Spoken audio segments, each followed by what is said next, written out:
Buenos días.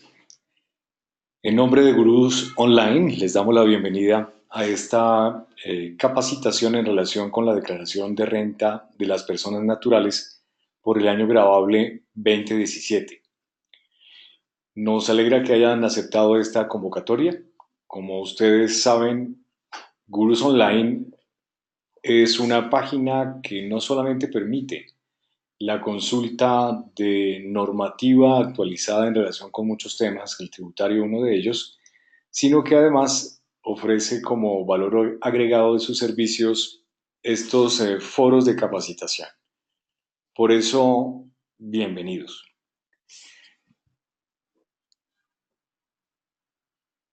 En una ocasión anterior de capacitaciones les habíamos advertido que por efecto de la última reforma tributaria de la Ley 1819 del 2016, a partir del año grabable 2017, había cambiado de una manera importante la fisonomía de ciertos impuestos, particularmente los del orden nacional, y en lo que estamos conversando, el tema del impuesto sobre la renta. En Colombia, hasta el año grabable 2016, nos habíamos acostumbrado que el impuesto a cargo de las personas naturales y de las personas jurídicas guardaba una relativa simetría, sobre todo desde el punto de vista de la depuración de las bases gravables y la aplicación de las tarifas. Pero esto acabó de una manera importante si se considera que esta reforma básicamente lo que introdujo fue un nuevo esquema o sistema para determinar el impuesto sobre la renta de las personas naturales. Las normas importantes en términos del estatuto tributario que deben ocupar nuestra atención son las que están dispuestas en el artículo 329 y siguientes del estatuto tributario, que establecieron un sistema cedular para determinar el impuesto. ¿Qué es esto del sistema cedular? Eh, Solamente observando los formularios de declaración de renta que estábamos utilizando hasta el último periodo presentado, el referido año 2016, teníamos simplemente una unidad de base y eso es lo que cambia si ustedes observan el formato diseñado para presentar la declaración en el presente año, que es el formato 210. En este formato, lo que queda claro es que debemos, antes que cualquier situación, comprender que los contribuyentes personas naturales hoy en día están en distintas categorías, determinadas o fijadas en función de la fuente de los ingresos o rentas que tienen. En ese orden de ideas, les llamo su atención que están las rentas de trabajo como la principal cédula, pero además de las rentas de trabajo, se diferencian otras. Las rentas de pensiones, las rentas de capital, las rentas por dividendos y participaciones y las rentas que, por no quedar comprendidas dentro de ninguna de las anteriores cédulas, se denominan simplemente rentas no laborales. Lo que hay que comprender acá es que la diferenciación en función de la fuente de las rentas tiene por objetivo que se hagan depuraciones parciales de cada una de ellas. Por ejemplo, si una persona tuviera más de una actividad, piensen ustedes que además de obtener rentas de trabajo, también obtiene rentas de capital, debe entonces, para efecto de la determinación del impuesto, primero calcular su renta de trabajo, aplicar una tarifa y llegar al impuesto por la renta de trabajo y hacer un cálculo en relación con la renta de capital de manera autónoma o independiente, separada, igual una depuración y aplicar la tarifa especial que hay para las rentas de capital. En ese orden de ideas, el impuesto a cargo del contribuyente viene a ser la sumatoria de los impuestos que por cédulas le correspondan en relación con el respectivo periodo. Ahora bien, el impuesto sobre la renta en Colombia, como ustedes pueden recordar, es impuesto de renta y complementarios.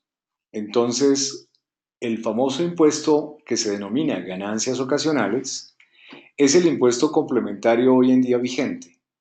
Significa entonces que un contribuyente normalmente debe presentar una declaración de renta donde debe determinar y ajustar su impuesto según cada una de las categorías o cédulas por concepto del impuesto sobre la renta e, independientemente, agregar el impuesto de ganancias ocasionales tal como ha venido siendo observado desde los últimos años. El impuesto, digamos, de ganancias ocasionales no recibe el cambio que se produjo en la reforma, sigue básicamente igual. Lo que ha cambiado es esta fórmula de determinación. Como la clave es saber cuáles son sus rentas cedulares, entonces observemos qué son exactamente cada una de estas categorías. Dentro de las rentas de trabajo están comprendidas en general las compensaciones por servicios personales. Las compensaciones por servicios personales en términos de enumeración aparecen en una disposición que es el artículo 103 del Estatuto. Ese artículo 103 del Estatuto ejemplifica que todas las remuneraciones del trabajo personal, de las compensaciones personales, constituyen este tipo de rentas. En términos, digamos, de ejemplificación, están las comúnmente denominados los salarios, pero también las comisiones que reciben o obtienen las personas que hacen trabajo, sobre todo de intermediación comercial, y también los honorarios, que son las remuneraciones que reciben las personas normalmente por su trabajo independiente.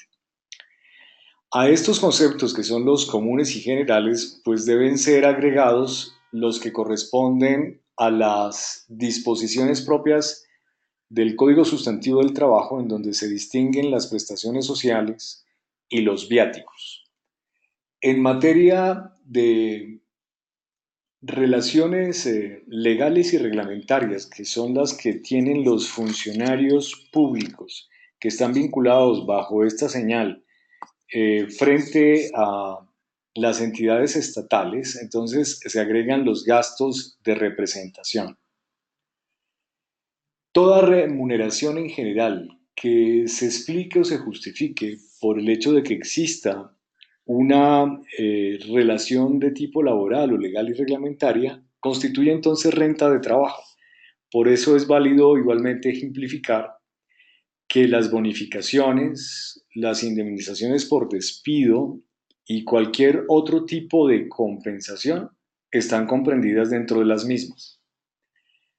El tema es tan preciso a este nivel que incluso están previstos como ingresos de naturaleza laboral o fruto del trabajo los emolumentos eclesiásticos, que son en el lenguaje sobre todo del Código Canónico las remuneraciones que reciben los prelados, el clero, y por extensión se le da la misma denominación a aquellas remuneraciones que reciben los ministros y pastores de otras iglesias. La existencia de las cooperativas de trabajo asociado, donde varias personas a través de una cooperativa comparten esfuerzos para al final repartir unos beneficios por una labor realizada, también constituyen entonces este tipo de renta, por eso aparecen ejemplificadas las compensaciones recibidas por el trabajo asociado cooperativo. Como pueden ustedes comprender, todo tipo de compensación por servicio personal entonces encaja dentro de esta noción que se denomina renta de trabajo.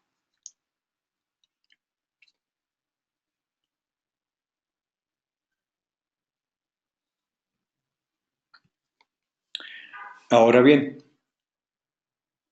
la segunda cédula o categoría se denominan simplemente rentas de pensiones. El prototipo de remuneración son las que se denominan pensiones de jubilación. Las pensiones de jubilación, como ustedes lo saben, es simplemente el resultado de la aplicación de las normas en materia pensional previstas en las normas generales de seguridad social en este sector que datan de la Ley 100 de 1993. Independientemente del sistema bajo el cual usted esté vinculado en derecho pensional, si recibe pensiones, entonces estas son las que encajan dentro de esta categoría. Pero en este mismo régimen no solamente están las pensiones de jubilación, sino también las de invalidez, las de vejez, las de sobrevivientes y las que se explican o se justifican por los riesgos laborales asumidos, así como las indemnizaciones sustitutivas de las pensiones y en aquellos casos en que existan, por efecto de evoluciones de los saldos de ahorro pensional, algunas remuneraciones o rendimientos vinculados con las mismas. Significa entonces que esta categoría, digamos, está ejemplificada por los ingresos que se puedan llegar a obtener vinculados simplemente al régimen general de pensiones. Todas ellas entonces están en la categoría que se denomina cédulas por rentas de pensión. En relación con estas, vale la pena entonces decir, se vinculan de alguna manera las rentas de carácter laboral con las pensionales, básicamente para hacer un ejercicio de diferenciación frontal con una tercera categoría o cédula que son las rentas de capital. De acuerdo con las normas, sobre todo legales y el desarrollo que se le dio particularmente en el reglamento único tributario, forman parte, digamos, como prototipo de estas rentas el caso de los intereses. No es nuevo que en materia del impuesto sobre la renta, en materia de personas naturales, pues existe la categoría justamente que denominamos así, rentistas de capital. Es un código muy frecuente al momento de diligenciar las declaraciones de renta de personas naturales. Lo que aquí básicamente queremos como destacar es que constituyen rentas de capital, como les digo, el prototipo de los intereses o rendimientos financieros que se reciben por tener justamente capitales invertidos básicamente en el sector financiero. Pero también dentro de esa regla deben incluirse de una manera muy importante el caso de los arrendamientos. Todas las personas que tienen bienes muebles o inmuebles que los dan en alquiler y que como consecuencia de ello reciben arrendamientos, esos ingresos o rentas quedan comprendidos dentro de esta categoría, la categoría que se llama arrendamientos o rentas de capital. En el mundo moderno, digámoslo así, es frecuente que no solamente se explote de una manera comercial o financiera capitales, digámoslo así, mobiliarios o vinculados justamente con papeles, sino también la explotación de intangibles, como sería el caso de la explotación de la propiedad intelectual, que tiene el ejemplo de las marcas, el de las franquicias y en general cualquier intangible que sea remunerado bajo la fórmula genérica de regalía. En este orden de ideas, estos rentistas de capital deben entonces poner sus ingresos en esta cédula o en esta celda con el único propósito de diferenciarlos de los dos anteriores. Una categoría, digamos que también está dentro de las celdas previstas, es el caso de los dividendos y participaciones. Debe recordarse que dividendo o participación son los ingresos o remuneraciones que se reciben como consecuencia de que las personas participen en sociedades, razón por la cual cuando las sociedades reparten sus beneficios o utilidades, esos beneficios o utilidades repartidos reciben el nombre genérico en materia tributaria de dividendos. Queremos entonces enfatizar que no importa que se trate de una sociedad de personas o una sociedad de capital, en términos de derecho corporativo se hace diferenciación que los beneficios o utilidades de de los beneficios producto de las sociedades de personas normalmente se les denomina participaciones y que cuando estamos en presencia de sociedades de capital, pues se le denomina a esos beneficios o utilidades dividendos. A los ojos de una disposición, que es el artículo 30 del Estatuto Tributario, unas y otras reciben el nombre genérico para propósitos tributarios de dividendos, y son esos beneficios que se reciben justamente por participar, como les digo, en una sociedad. A este punto, lo importante es detallar lo siguiente. Como les he mencionado, hay rentas de trabajo, hay rentas por pensiones, hay rentas de capital y hay estas rentas por dividendos o participaciones.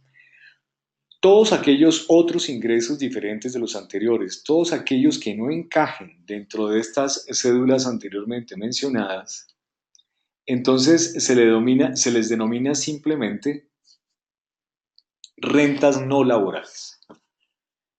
Una renta no laboral, entonces, es simplemente aquella cuya característica primordial o fundamental es que no está comprendida como concepto en ninguna de las anteriores. A este respecto, lo que llamamos su atención es que en la nueva nomenclatura de las declaraciones que vamos a presentar, todos aquellos casos que se denominan rentas no laborales van a recibir el tratamiento, digamos, general que habíamos dispuesto hasta el año grabable 2016, donde básicamente tenemos la capacidad amplia de tomar no solamente los ingresos, sino los costos fiscales y las deducciones imputables a dichas rentas para efectos de determinar la base gravable, que es la renta líquida, y poder calcular el impuesto. Em, La descripción antes dicha pone entonces de presente fundamentalmente esta característica o esta categoría.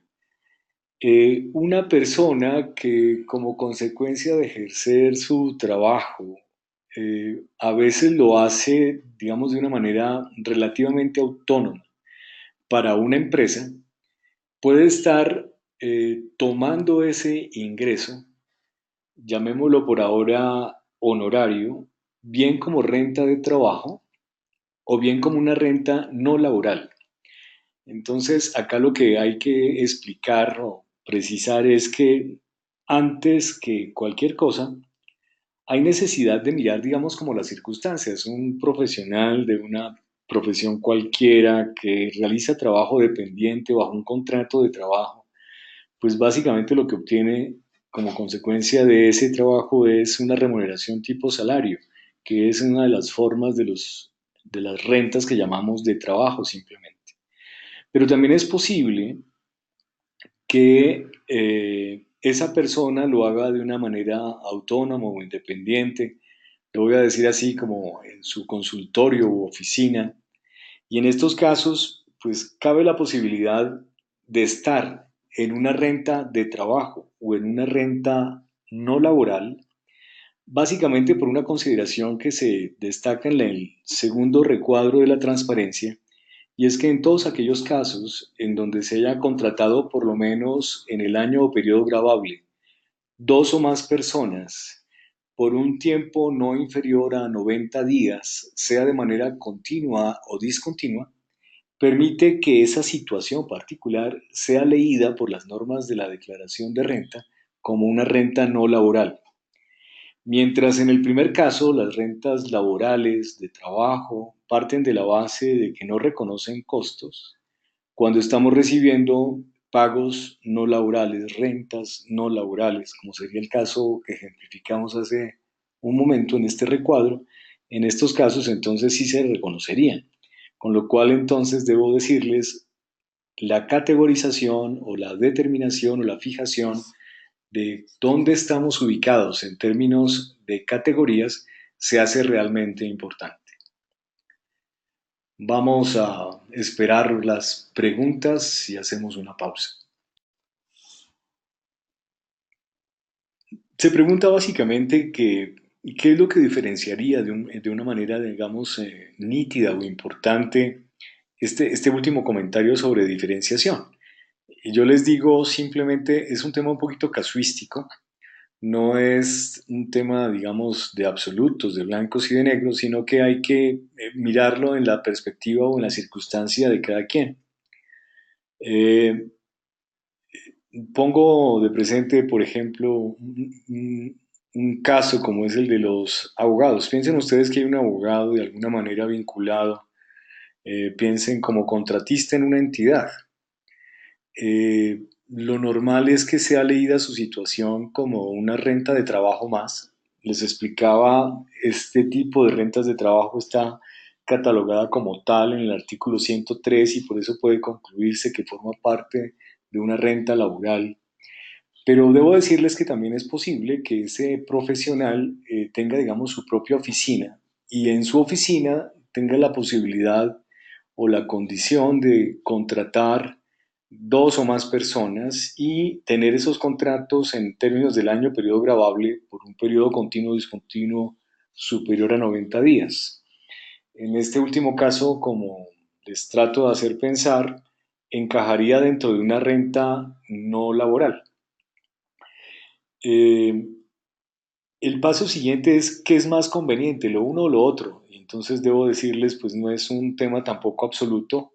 Depende básicamente de las depuraciones, que son diferentes en cada caso, de las autorizaciones para hacer deducciones y sobre todo, si ustedes observan, como también lo mencionaremos en un momento, hay tarifas diferentes, hay tarifas diferenciales en cada categoría y hacer diferentes esas categorías en términos de tarifas, si observan el artículo 241 en el Estatuto Tributario, pues hay necesidad de ubicarse en la que resulte más favorable y eso sería a nuestro juicio perfectamente válido. Bueno, continuando entonces con la exposición, les decía que el impuesto en Colombia es renta y complementarios, que el impuesto complementario se denomina ganancias ocasionales.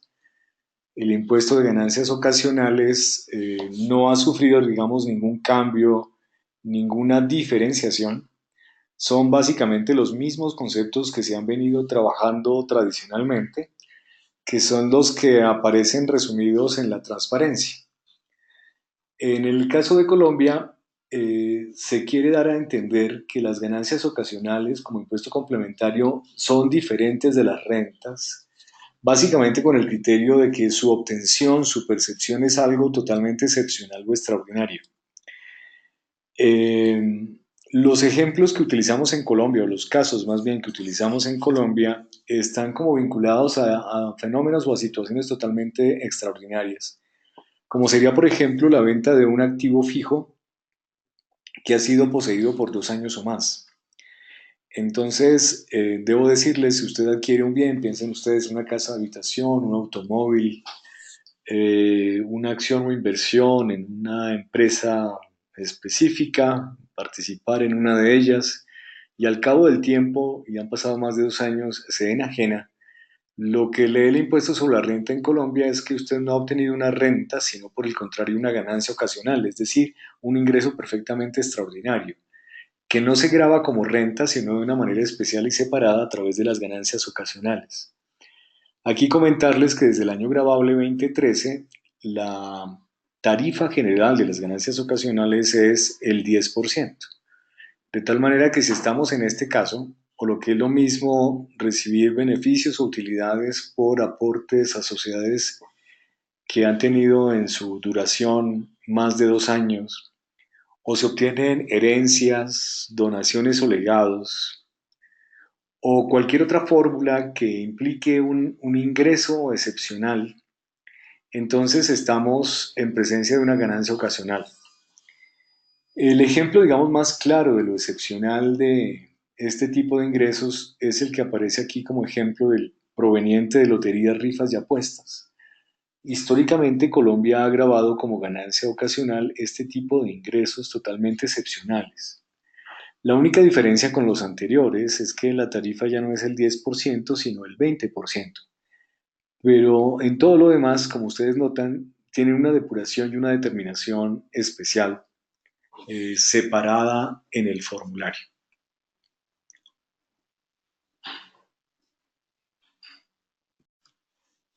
Eh, Se pregunta cuál es el efecto práctico que tienen estas diferenciaciones. Entonces, miremoslo justamente en el formato que les mencionaba, el formato 210, que ha sido diseñado para este propósito. Entonces, no sé si ustedes notan aquí a su izquierda que lo que hace el formato es dividir en unos recuadros esas rentas que hemos denominado celulares. Si ustedes la ven, la primera cédula es la de las rentas de trabajo, enseguida aparecen las pensiones, después las rentas de capital, las rentas que llamamos no laborales, y aquí en la parte superior derecha ustedes verán las rentas por dividendos y participaciones. No sé si ustedes notan, cada una de ellas muestran, fíjense ustedes acá, los ingresos por rentas de trabajo. Después se hacen las depuraciones, que son las deducciones imputables a esas rentas. Y en relación con esa renta líquida de trabajo que está aquí en el artículo, perdón, en el renglón número 37, ustedes deben calcular el impuesto a cargo, que es este renglón 81. Hacemos el mismo procedimiento en cada una de ellas, ¿cierto? En cada una de las cédulas, y ustedes notarán a continuación de los renglones 81, vamos a determinar los impuestos según las tarifas que están en el artículo 241 fundamentalmente. En el caso de dividendos y participaciones en el 242, vamos a calcular el impuesto de cada uno de ellos. Si ustedes se fijan en el renglón 86, este es el impuesto sobre las rentas líquidas, es el impuesto que hemos calculado por cada una de ellas. Entonces, ese es como el gran tema de la nueva fórmula de depuración y determinación de los impuestos de las personas naturales. El impuesto a cargo viene a ser la sumatoria de los impuestos, por así decirlo, parciales por cada una de las cédulas que usted obtiene. Sin embargo, si ustedes miran acá un poquito más abajo, una cosa es el impuesto sobre la renta, este renglón 93, y por separado se liquida el impuesto de ganancias ocasionales. Entonces, a eso es a lo que nos referimos. Una cosa son las cédulas propiamente tales, que es el tema, digamos, de la renta, pero el manejo de las ganancias ocasionales sigue como tradicionalmente lo hemos hecho. Y en ese orden de ideas, por eso decimos, las cédulas más las ganancias ocasionales es lo que representa en las personas naturales el impuesto sobre la renta y complementarios.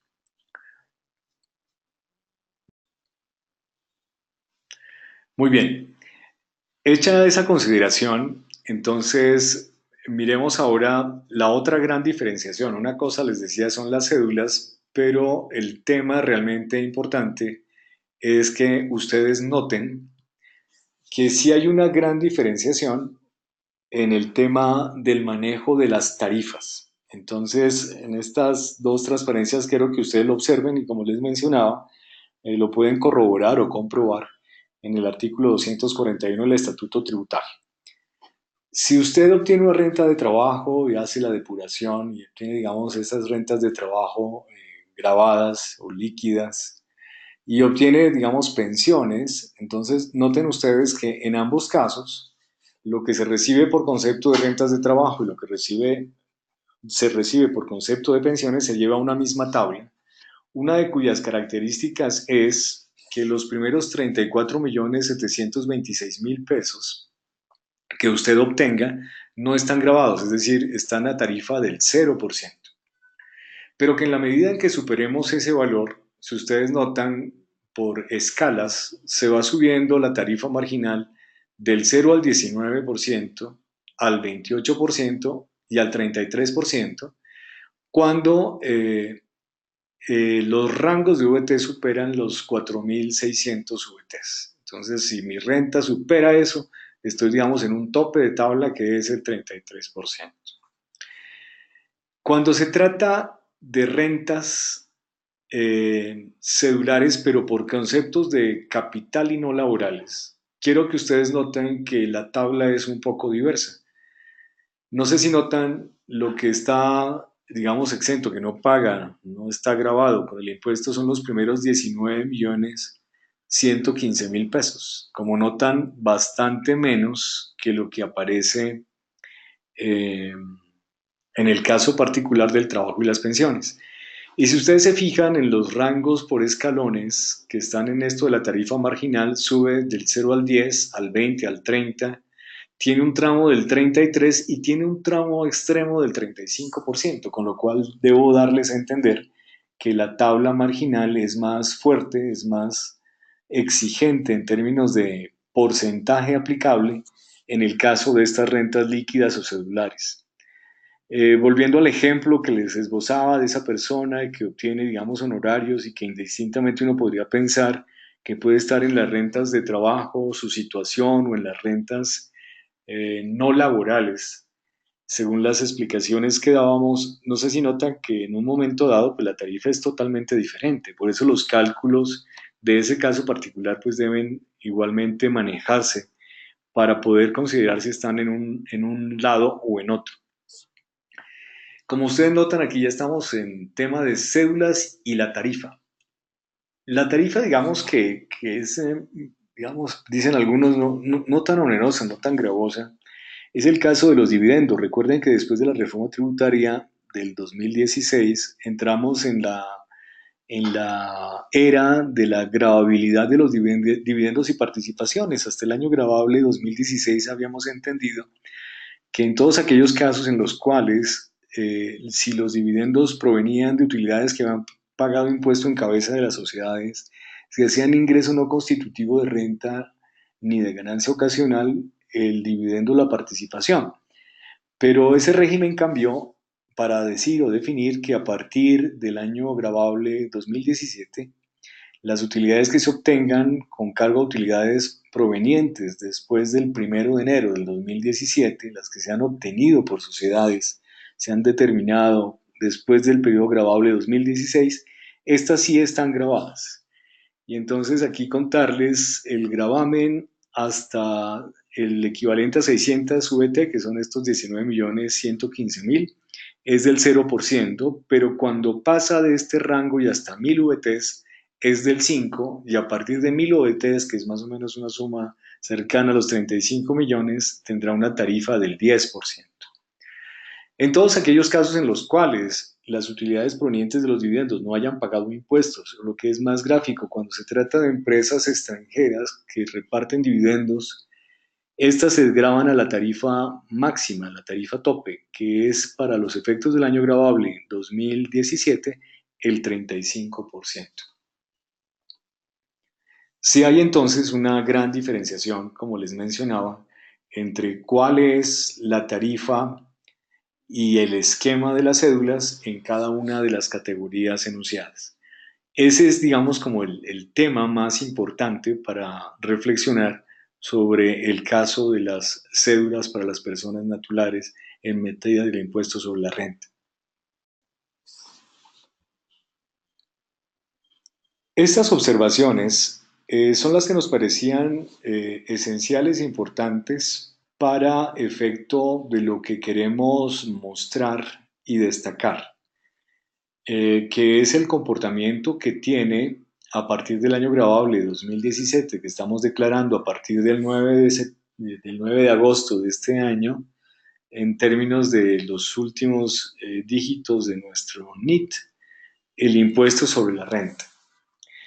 El cambio de metodología no es solamente un tema, digamos, del formato del formulario, sino que, como les hago notar, obedece simplemente a una nueva determinación y ajuste del impuesto en el caso de las personas naturales, que lo separa de una manera importante de la determinación del impuesto sobre la renta en el caso de las corporaciones o sociedades.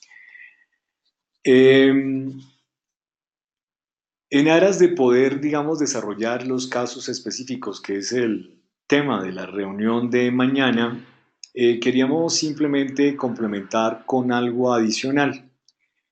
Tenemos en materia de documentos que nos pueden servir de soporte para poder hacer no solamente el ejercicio, sino hacer correctamente nuestra declaración de renta, varias disposiciones y no solamente varias disposiciones, sino una serie de pronunciamientos que han sido expedidos muy recientemente. Nos referimos al concepto unificado que ha salido en este mes, relacionado justamente con las preguntas más frecuentes sobre el tema. Es un documento relativamente extenso, de algo más de 55 páginas, que para colmo de males ha sido, digamos, en esta semana nuevamente ajustado, modificado en algunos de sus puntos. Entonces, lo que tratamos de decirles es si hay como una relativa incertidumbre en torno de cuál es el alcance del contenido de varios aspectos de los que vamos a tratar. En ese sentido, lo que quiere aportar Gurú Tributario y Gurús Online para estos propósitos es mostrarles, digamos, los materiales que son, digamos, como los básicos o esenciales para el efecto de poder trabajar el tema. Sí, señor.